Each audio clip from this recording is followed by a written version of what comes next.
Las estrellas del deporte en muchas ocasiones no escapan a un destino siniestro. La tragedia de incidentes de tráfico o algún problema grave de salud se les ha llevado de este mundo, justo cuando estaban en el mejor momento de sus carreras. Hay muchos grandes deportistas que perecieron sin llegar a la vejez, demasiado jóvenes para algún momento, e incluso todavía tenían medallas por ganar. Así que esos ejemplos del deporte, lamentablemente, los veremos a continuación. Aún muchos los recuerdan y los extrañan, pero ya su luz simplemente se apagó. Quedará para el recuerdo, para la posteridad. Eso sí, impregnadas sus hazañas quedarán para la historia en los libros y récords Guinness, campeonatos mundiales o Juegos Olímpicos, y sobre todo en la memoria de quienes los conocieron. Y si tú no los conociste, los verás a continuación en este homenaje.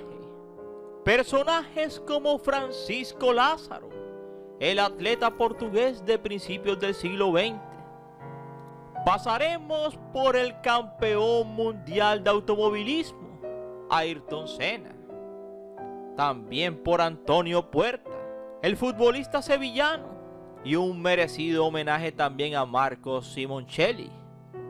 Así que sin más preámbulos, te invito a que te sientes, a que te relajes y que disfrutes del siguiente video.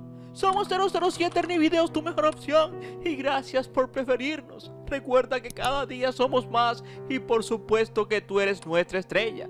Mis estrellas, esas que tanto quiero, sueño y sé que ellas me quieren a mí.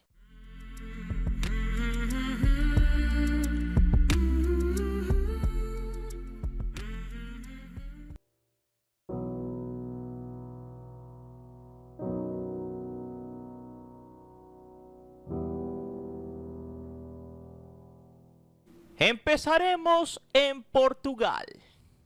Francisco Lázaro, el atleta portugués de comienzos del siglo XX, tenía 21 años cuando llevó la bandera de su país, la andaluza, en la apertura de los Juegos de Estocolmo de 1912.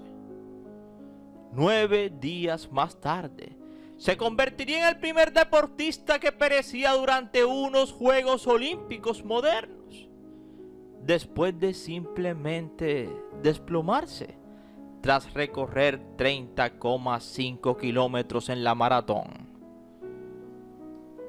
Resulta que en aquellos tiempos no había protector solar como ahora, y utilizó un menjurje para no quemarse tanto con el sol, y como resultado no pudo sudar lo necesario.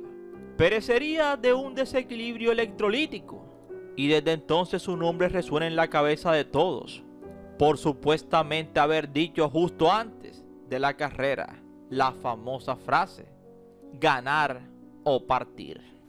Y partió, y no ganó.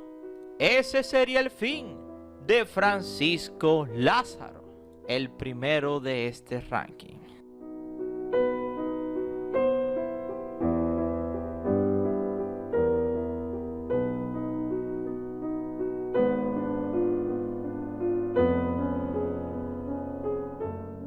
Ayrton Senna da Silva.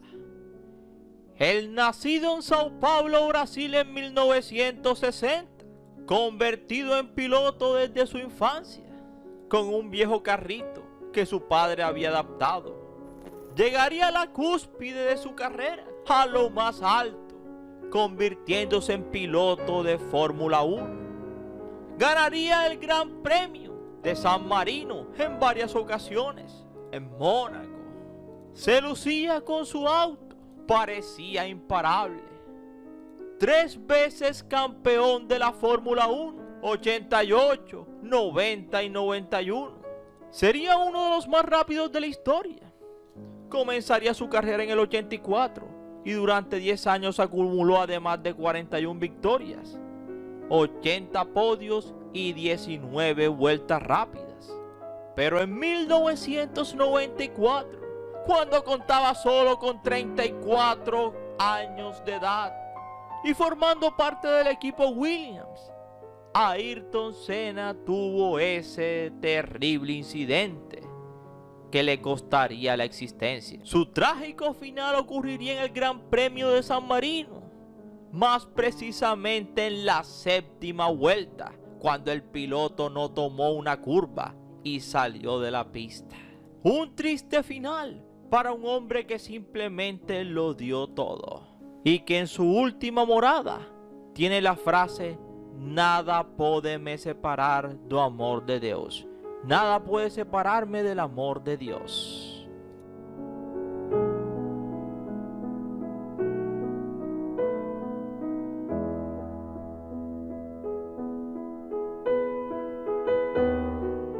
Florence Griffith Joyner. Quizá no sea tan conocida, pero Flo yo, como era considerada y conocida, la mujer más rápida del mundo. En 1988 batía 2 récords al mismo tiempo, que incluso hasta el día de hoy no han sido superados. En los trials de Indianápolis corrió 100 metros en 10,49 segundos. Y en los Juegos Olímpicos de Seúl necesitó solo 21,34 segundos para llegar a la meta de los 400 metros. ¿Sí? En 20 segundos corrió 400 metros, un récord. Tras estas competencias, Florence Griffith Joyner se retiró del atletismo y se dedicó a los comerciales y a la vida mediática, aprovechando la fama que había tenido. En el 98, lamentablemente, con tan solo 38 años, perecería en su casa. Más tarde la investigación concluiría que pereció debido a una convulsión ocasionada por la epilepsia.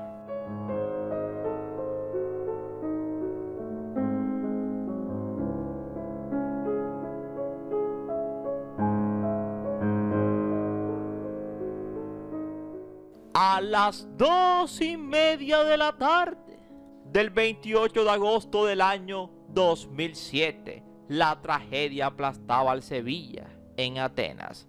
Su jugador, Antonio Puerta, acababa de perecer en el centro asistencial Virgen del Rocío de la capital andaluza, donde permanece ingresado desde un par de días antes, como consecuencia de las múltiples crisis cardíacas que había sufrido después de un partido de fútbol que el Sevilla había tenido con el Getafe.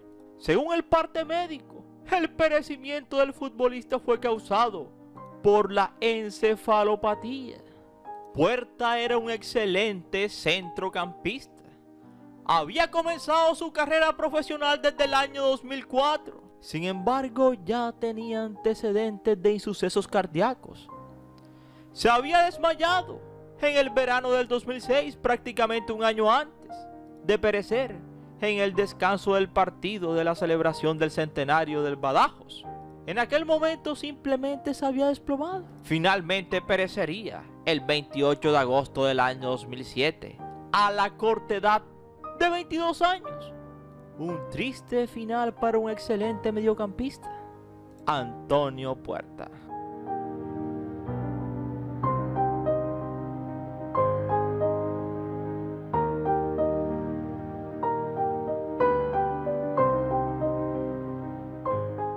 Dicen que las leyendas trascienden el tiempo y hay años que valen un mundo.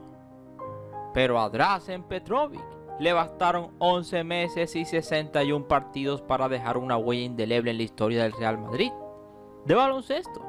Se vistió de blanco el 9 de octubre de 1988 y tras una temporada genial y controversial también, voló a la NBA, dejando la estela de un mito tan inadaptado como incomprendido.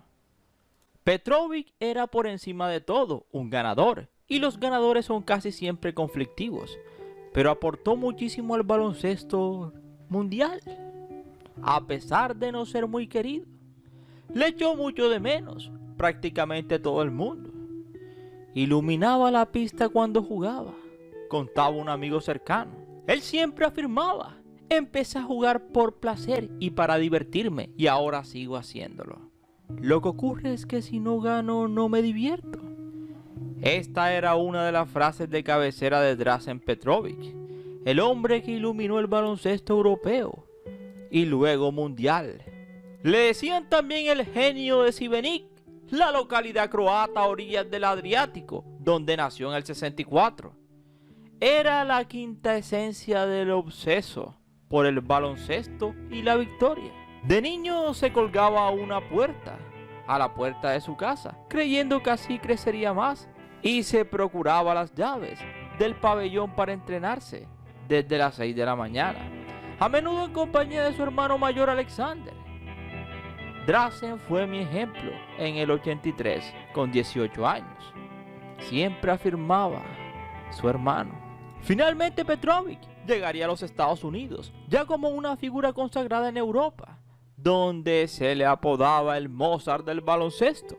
Sin embargo, se consumió en el banquillo durante su primera temporada y media en el Portland, desde noviembre del 89 hasta enero del 91, ensombrecido por Clyde Drexler y Terry Porter, y al final también por Danny Ainge, al que ficharon los Blazers en el 90.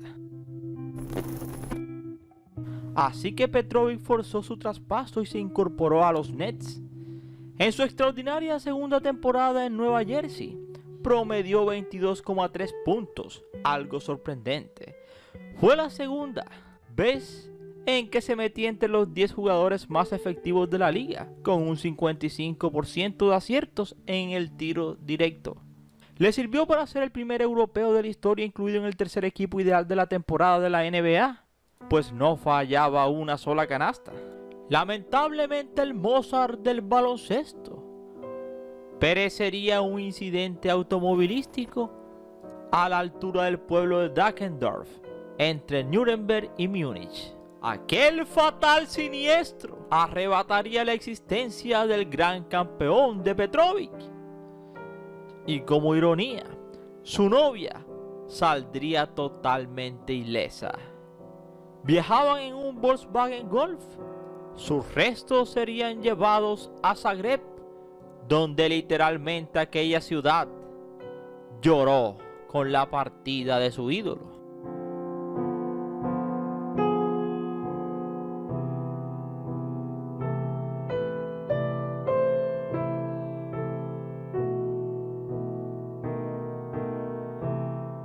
Al legendario pirata Marco Pantani, ciclista de profesión, le gustaba Charlie Parker, su saxo roto y sobre todo, también le encantaba leer biografías del Che Guevara. En el bolsillo llevaba siempre el libro, sí, un libro del Che. Pero la última vez que pisó la calle, 5 días antes de perecer, lo hizo, más en el otro mundo que estando vivo. Y no como el Che, ni como el Charlie Parker, de todas las cosas que eres. No. Y me refiero a All the Thing You Aren't. Aquel que se pasó la vida buscando algo que hiciera su corazón latir mucho más rápido. Y que nunca supo lo que era, porque nunca lo halló. El 9 de febrero del 2004, a las 13:25 horas, Marco Pantani, la leyenda, se bajaba de un taxi en el Viale Regina Elena de una Rimini triste y desierta. Muy sola se encontraba Rimini, esa hermosa ciudad de la costa del Adriático, esa misma que tiene un puentecito con unos enormes husillos que funcionan como canaletes. Famosa por sus clubes nocturnos en la playa y sus aguas poco profundas, y sobre todo el famoso templo malatestiano. Aquella ciudad triste y desierta, aquella hora, la recorrió a pie durante casi 1000 metros de calle lineal. Esa misma calle que olía a Mediterráneo e invierno, como un yonki buscando su camello, como el Lou Reed de Estoy esperando al hombre, sucio y enfermo, con 10.000 euros en la mano. Unas horas después, encontrado al fin un camello que dudaba los 10.000 euros. Aquellos euros los gastaría al poco tiempo. Y 5 días después, el 14 de febrero de aquel año 2004, día de San Valentín, a las 9 de la noche, el conserje de un hotel del mismísimo Viale Regina Elena logró desentrancar la puerta, bloqueada desde el interior por una pila de muebles y electrodomésticos, y entrar en la habitación 5D en la que yacía, como si estuviese dormido. Desde hacía casi 10 horas se encontraba allí, tirado, el último gran ciclista de leyenda italiano, Marco Pantani. Llevaba sin competir desde junio del 2003 y su última competición lamentablemente había sido un fracaso. Había quedado en el puesto 14 del Giro. Pantani solo tenía 34 años. El especialista en contrarreloj, ese mismo que salía como una serpentina en la montaña y que arrasaba prácticamente con todos, considerado el mejor escalador profesional de su generación, campeón del Tour de Francia, del Giro de Italia en el 98. En su cabeza rapada quedará siempre el recuerdo de aquella cinta que solía llevar, y su ataque sorpresivo en la bicicleta le había valido el sobrenombre del pirata. La causa de su partida, según los investigadores, sería debido a un insuceso cardíaco como resultado de un edema pulmonar, provocada al parecer por sus excesos. Aquella no era la primera vez que Pantani se encerraba varios días en un cuarto para ahogarse en sus excesos. Esos excesos que comenzarían en 1999 como búsqueda de una cura imposible para la depresión que le produjo la exclusión de un Giro de Italia que ya tenía prácticamente ganado. Sí, eso, por un hematocrito alto, considerado como dopaje, perdería aquel Giro que tenía en sus manos.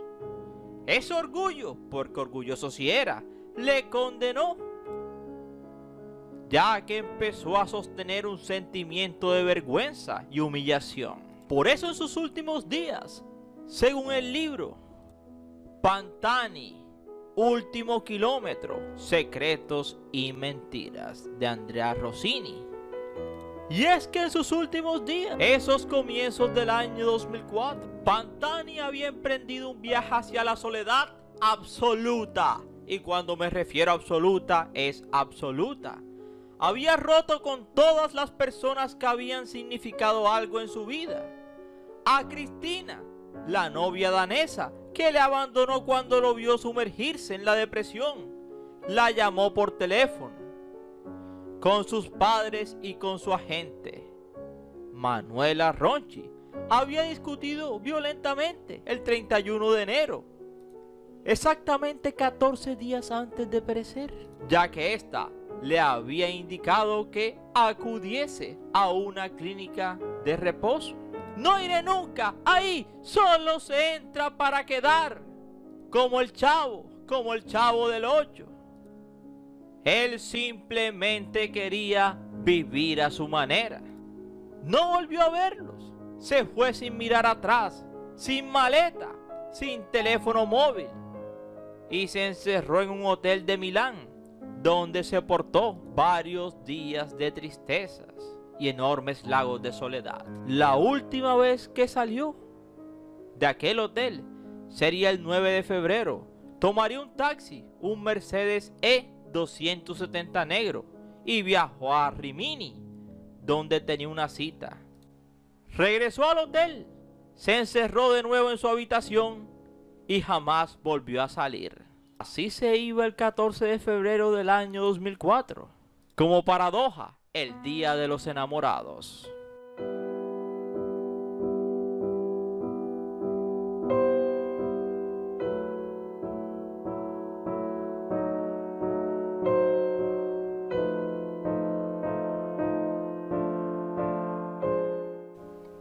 En el aire el olor a gasolina, el fragor de un aplauso que no se apagaba y el zumbido de las motocicletas que aprietan el acelerador. Así fue la marcha, que avanzó despacio para darle la última despedida a Marco. Sí, a Marco Simoncelli. Todo el pueblo de Coriano despidió a Marco, arropándole con lo que más quiso en la vida. Le decían Super Sig cariñosamente. Y Super Sig se iba de este mundo a la edad de 24 años en un incidente en Sepang, muy lejos de su natal Italia, porque fue en el Gran Premio de Malasia de MotoGP. La vida solo tiene sentido si la inviertes en lo que más amas. Él lo hizo hasta el final. Partía feliz. Así se autoconsolaba el padre de Marco Simoncelli, el viejo Paolo, de mirada dulce. ¡Ciao Marco! ¡Ciao Marco!, le gritaba. Así despedían al campeón del mundo en 250 centímetros cúbicos en el año 2008. Tenía solo 24 años de edad. Y esperamos que te haya gustado este interesante video, no sin antes decirte gracias por preferirnos. Y recuerda que cada día somos más y que tú eres nuestra estrella, mis estrellas. Y no se les olvide suscribirse, compartir y darle like, mis estrellas.